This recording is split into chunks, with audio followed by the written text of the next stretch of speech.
Regresamos a todas nosotras. Estamos hablando sobre el papel de las mujeres adultas mayores en nuestra sociedad y los desafíos que enfrentan.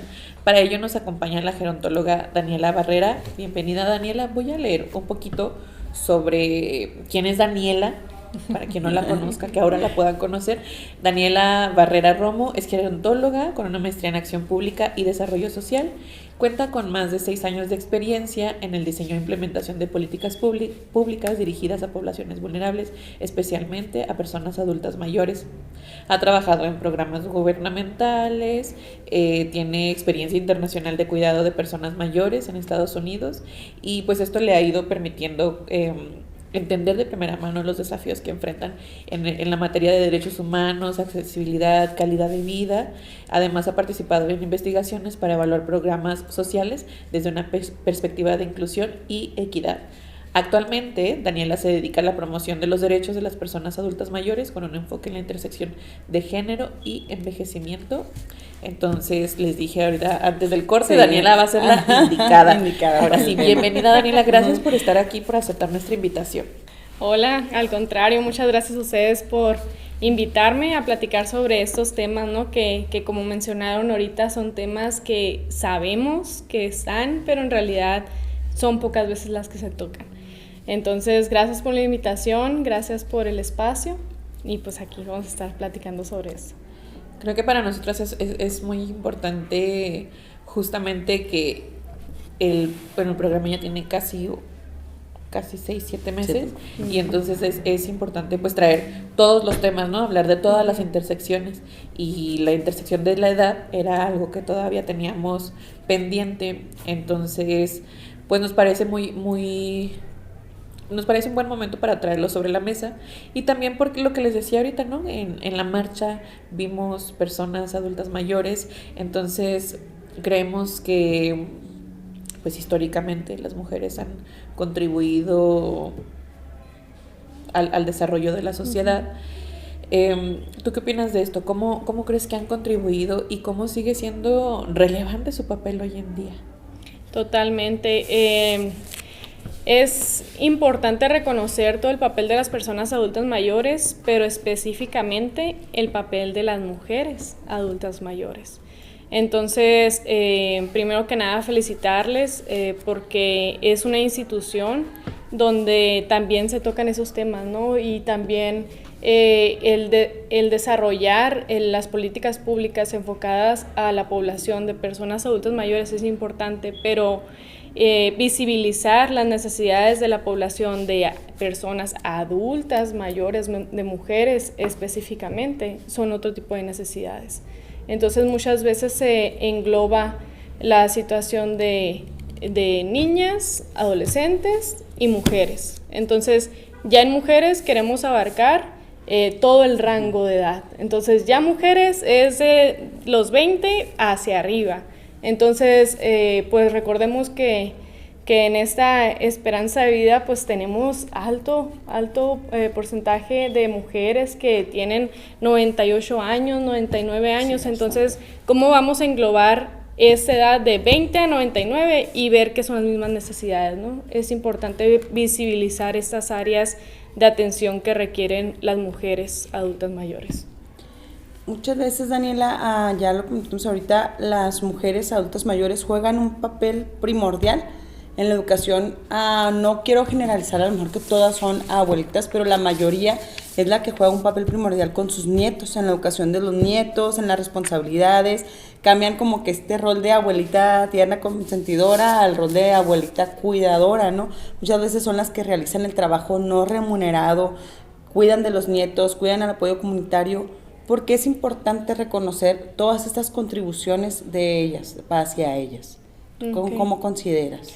Pues en realidad has mencionado muchas palabras claves, ¿no? O sea, que históricamente ha sido el cuidado de las mujeres hacia los niños y las niñas, ¿no? Sí. Entonces, si recordamos históricamente este periodo, ¿no? De cómo las mujeres pues siempre han estado al frente de la familia, del cuidado, y en realidad pues esta situación económica que en realidad, o sea, las mujeres adultas mayores que están hoy en día, y no solamente en la frontera aquí en Juárez, no en general, han tenido trabajos no remunerados. Entonces, ¿a qué te conlleva todo eso, no? Que ahorita hay muchas situaciones económicas por las que están pasando.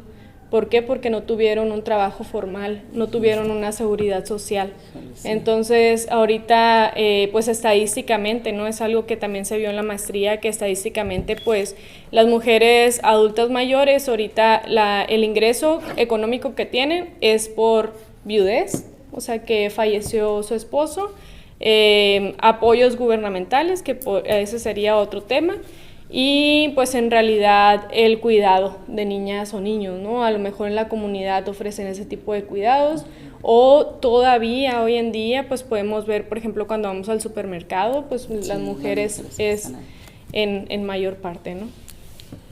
Pero qué interesante entonces que pasas toda una vida siendo cuidadora y todavía ya en esta etapa de adultez, o sea, sigues siendo cuidadora. Sigue siendo. Entonces, ¿en qué momento se descansa, no? ¿En qué momento terminas con este rol? Porque a las mujeres nos educan para esto, para ser cuidadoras. Y entonces tienes tu etapa, no sé, más productiva, y no solamente te dedicas a producir, a trabajar, sino tienes una segunda jornada donde te haces cargo de las personas. Y luego todavía, ya cuando llegas a la adultez, lo continúas. Uh-huh. Y a mí me parece que esto es como un poco complicado porque pienso yo, que en un estado ideal, por ejemplo, ahorita nos vas a contar de esta experiencia que decía en tu currículum en Estados Unidos, nos han vendido, por ejemplo, las películas mucho tiempo, ¿no? Que a determinada edad llegabas y te ibas llegabas a esta edad y te ibas a las casas de retiro y entonces terminabas de cuidar. Pero estamos muy lejos de esta realidad, ¿no? Uh-huh. Y como te pintan las casas de retiro y como te pintan la realidad de que vas a llegar y las condiciones de que todo va a ser color de rosa, bueno, de acuerdo que vas a tener 1000 actividades y yoga y... No, tristemente no suele ser así la mayoría del tiempo. Bueno, uh-huh. Daniel, ¿tú cómo? Sí, totalmente, y como lo comentan ustedes, es un tema de reflexión, ¿no? O sea, que ahorita las personas que nos están escuchando y van aquí en el tráfico y poder reflexionar sobre este tema específicamente, ¿no? Que llegamos a una edad donde nos podemos preparar, ¿no? Nos podemos preparar desde cierta forma, decir qué tipo de hábitos tenemos ahorita, qué tipo de alimentación tenemos, qué tipo de ejercicio, lo que siempre nos hablan, ¿no? Pero lo escuchamos como un cliché de siempre lo mismo, pero en realidad cuál es la práctica, ¿no? Y muchas veces sí está en nuestras manos saber pues cómo nos vamos preparando para envejecer. En realidad pues ahorita en el tema económico también, ¿no? O sea que tenemos que tener en cuenta toda esa situación de decir el por qué ser una carga. También había una situación ahí de cómo vemos a las personas adultas mayores y por qué vemos a las mujeres como una carga. Entonces, ¿qué descifras tú como una carga?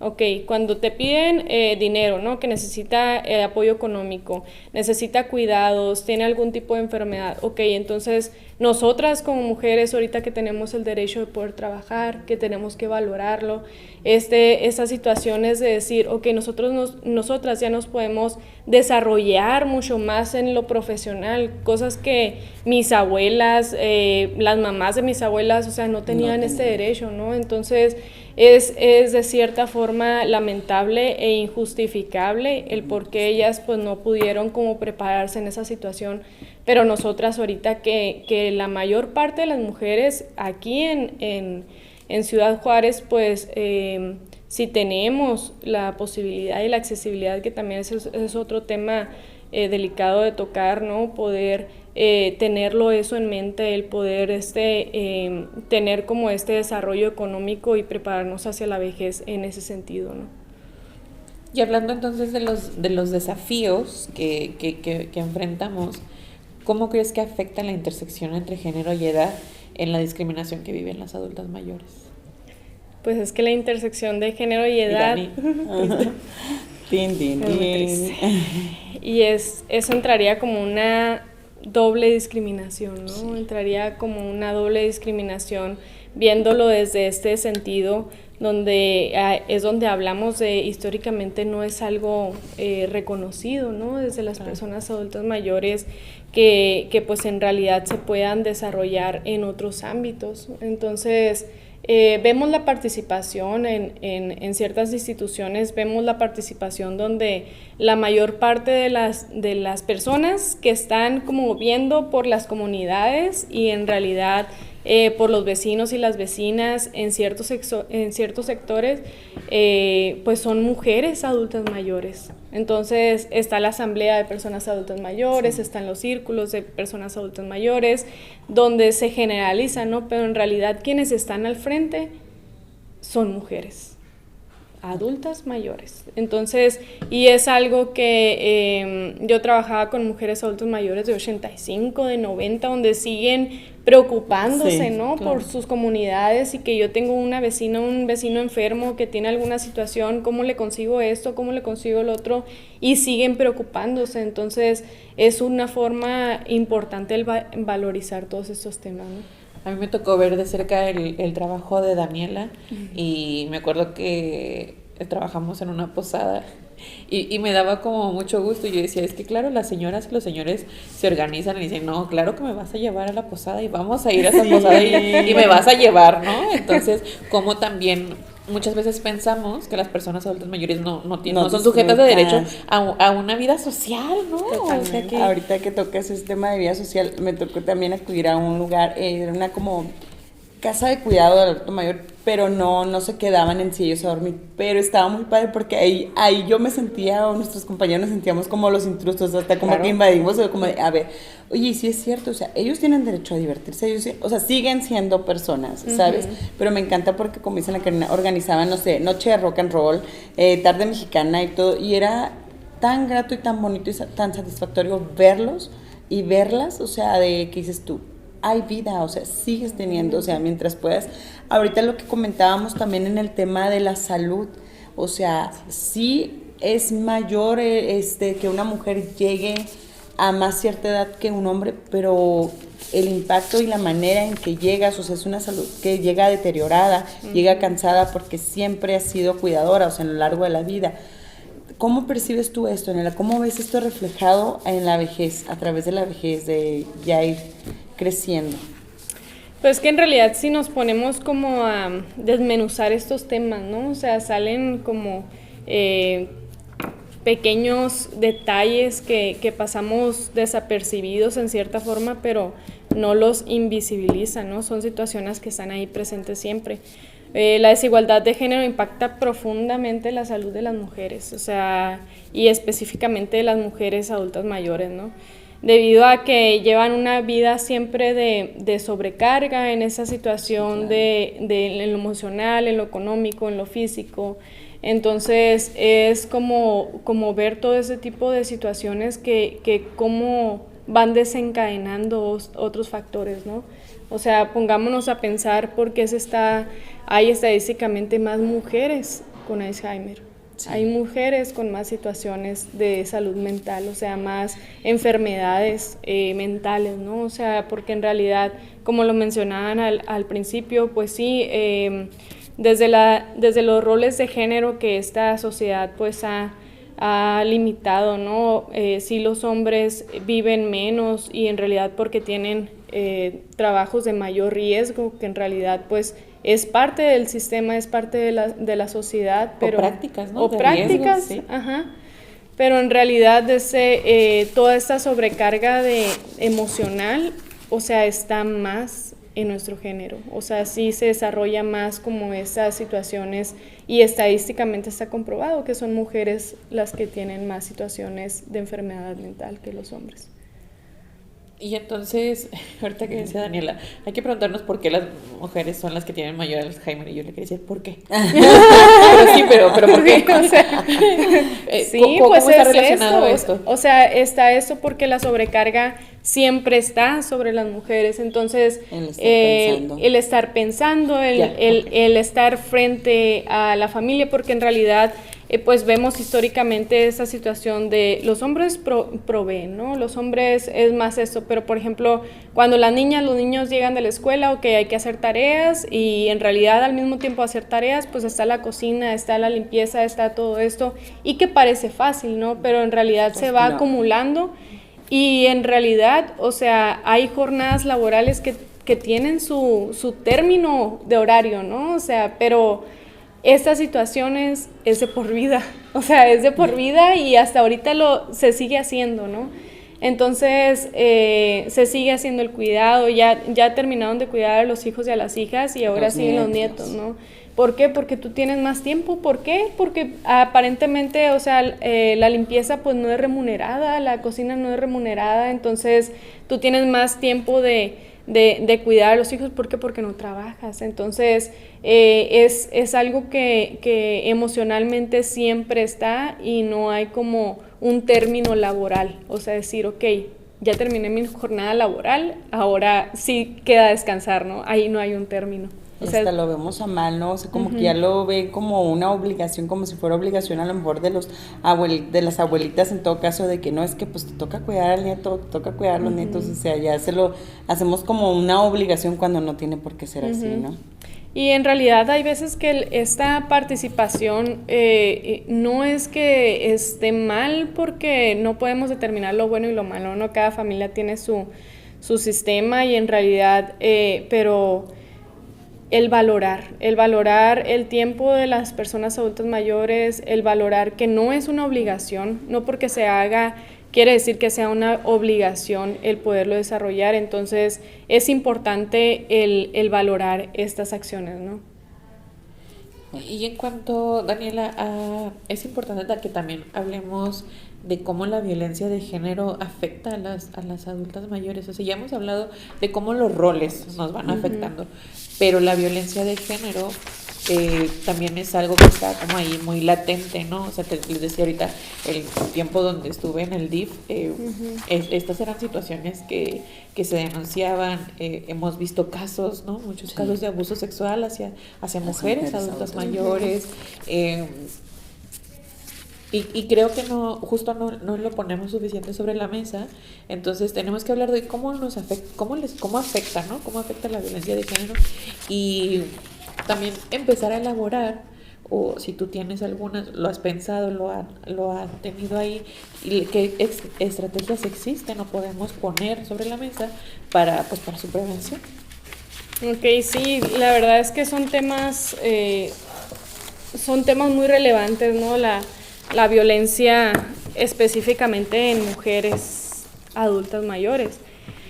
¿Por qué? Porque los principales factores de violencia se van desencadenando en las hijas, los hijos, la pareja y pues en realidad la familia, ¿no? Que en realidad pues es el círculo pues más cercano. Entonces ahí hay una controversia. Me acuerdo cuando detectábamos estos casos específicamente y se llevaba un acompañamiento con la persona adulta mayor, es difícil el abordaje porque en realidad son su principal red de apoyo que la está violentando. Entonces, un factor muy determinante en la vejez, pues es la soledad. Entonces, muchas veces las personas adultas mayores tienen miedo a denunciar porque es su principal red de apoyo, ¿no? Entonces, si yo le tengo miedo a la soledad, ¿cómo voy a denunciar a la persona? Sí, pues en realidad pues es con quien más convivo, ¿no? Y me brinda este acompañamiento, aunque sea violento, pero me brinda este acompañamiento. Entonces es una situación muy difícil y es una situación extremadamente difícil de abordar, pero no imposible el reconocer como estas situaciones que se están brindando, ¿no? Esas situaciones que se están desarrollando en la comunidad. Y es más, pues no complicado, no encuentro la palabra específicamente, pero tratarlo como con pincitas y en realidad desarrollar esas estrategias que la persona adulta mayor pueda obtener, ¿no? Porque ya ha tenido como toda su vida viviendo de cierta forma, o sea, la mujer adulta mayor ya ha venido desde esas estrategias, desde niña tienes que servir, desde adolescente tienes que servir, ahorita como lo comentabas, ¿no? Todo el periodo así de que siempre tienes que servir y brindar como el cuidado a los demás y todo eso. Entonces llegas a ser persona adulta mayor y como de un día para otro quieres cambiar el chip, ¿no?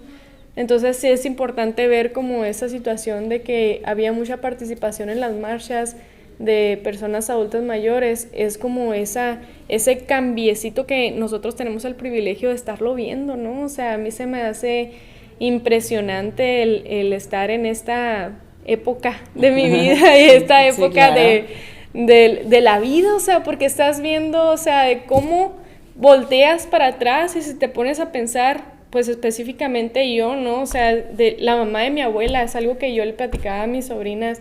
La mamá de mi abuela, o sea, no tuvo esa libertad de ir a la escuela.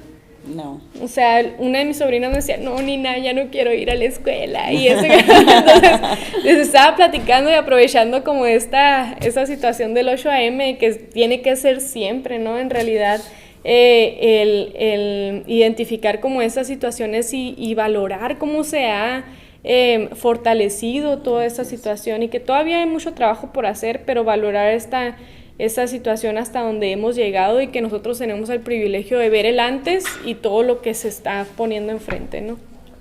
Entonces, parte de las estrategias de prevención, una es entender que cada persona podría tener diferentes estrategias de prevención, pero también creo que la otra sería, pues, entonces, según lo que nos acabas de decir, hablar del tema, ¿no? O sea, hablar en nuestras familias del tema, de saber que se puede llegar a dar y que si nosotras vemos que alguna persona pues lo está viviendo, que podamos ir como viendo cómo podemos incidir en eso, entendiendo que muchas de las ocasiones, como nos acabas de mencionar, la principal red de apoyo son las mismas que están generando violencia. Claro.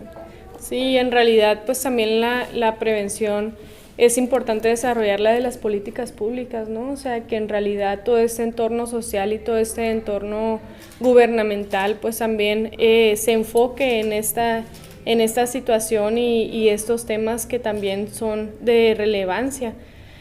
Entonces, es eso, desde un enfoque gerontológico especializado en las necesidades de las personas adultas mayores, específicamente de mujeres adultas mayores, y pues la prevención desde lo personal, lo social y desde las políticas públicas.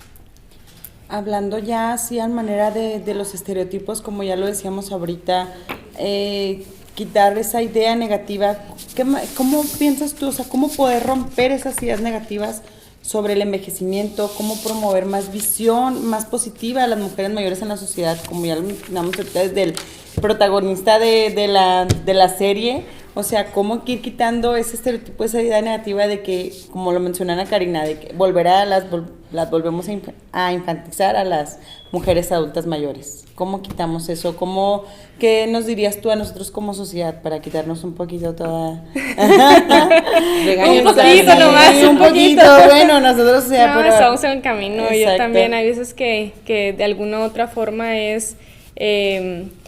redirigirnos, ¿no? Sobre ese tipo de caminos y nunca terminamos de conocer la situación y pues en realidad debemos empezar por reconocer su diversidad, ¿no? Tenemos que reconocer que la población de personas adultas mayores es diversa. No podemos generalizar, decir todas las personas adultas mayores tienen cierta dependencia, todas las personas adultas mayores están enfermas, están enfermos de situaciones crónicas. En realidad, el ser persona adulta mayor no es sinónimo de enfermedad. Exacto. Entonces, no todas las mujeres mayores son dependientes ni frágiles, muchas son activas, autónomas y siguen contribuyendo a la sociedad, como los ejemplos que tenemos aquí relevantes en Ciudad Juárez, ¿no?